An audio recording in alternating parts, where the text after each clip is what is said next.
টি-20 বিশ্বকাপকে সামনে রেখে বাংলাদেশের 15 সদস্যের শক্তিশালী একাদশ সাজালো বিসিবি। আইসিসি টুর্নামেন্টে বাংলাদেশের পারফরমেন্স খুব একটা ভালো নয়। শুধুমাত্র আইসিসি চ্যাম্পিয়ন্স ট্রফির সেমিফাইনাল ও ওয়ানডে বিশ্বকাপের সেরা 8-এ উঠেছিল। এটি বাংলাদেশের বিশ্ব চ্যাম্পিয়নশিপের পারফরমেন্স। কিন্তু বাংলাদেশ এবার গতিপথ পাল্টাতে চায়, ভালো কিছু করতে চায় আসন্ন টি-20 বিশ্বকাপে। তাই কোনো পরীক্ষা করতে চায় না বিসিবি। পূর্ণ শক্তির স্কোয়াড নিয়ে বিশ্বকাপে যেতে চায় বিসিবি, তাই শক্তিশালী দল সাজিয়ে নিচ্ছেন বিসিবির প্রধান নির্বাচক গাজী আশরাফ হোসেন লিপু।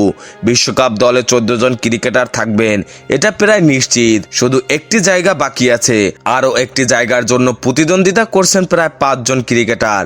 বাংলাদেশে একজন অতিরিক্ত ব্যাটসম্যান নিলে দলে সুযোগ পেতে পারেন আফিফ হোসেন বা শামীম হোসেন পাটোয়ারি। তবে প্রধান কোচ হাতুড়ি সিংহে আফিফকে খুব একটা পছন্দ করেন না, তাই বাড়তি ব্যাটার হিসেবে দলে সুযোগ পেতে পারেন শামীম হোসেন পাটোয়ারি।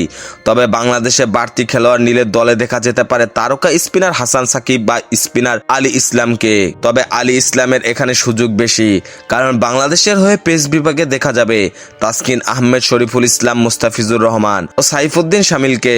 তাই পঞ্চম খেলোয়াড় হিসেবে সুযোগ পেতে পারেন তানজিম হাসান সাকিব।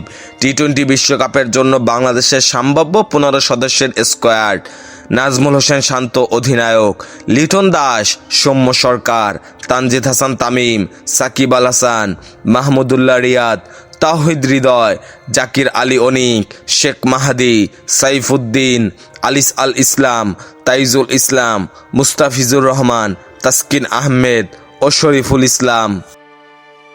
খেলাধুলার সকল আপডেট পেতে আমাদের ইউটিউব চ্যানেলটি সাবস্ক্রাইব এবং ফেসবুক পেজটি ফলো দিয়ে লাইক, কমেন্ট, শেয়ার করে আমাদের সাথে যুক্ত থাকুন। ধন্যবাদ।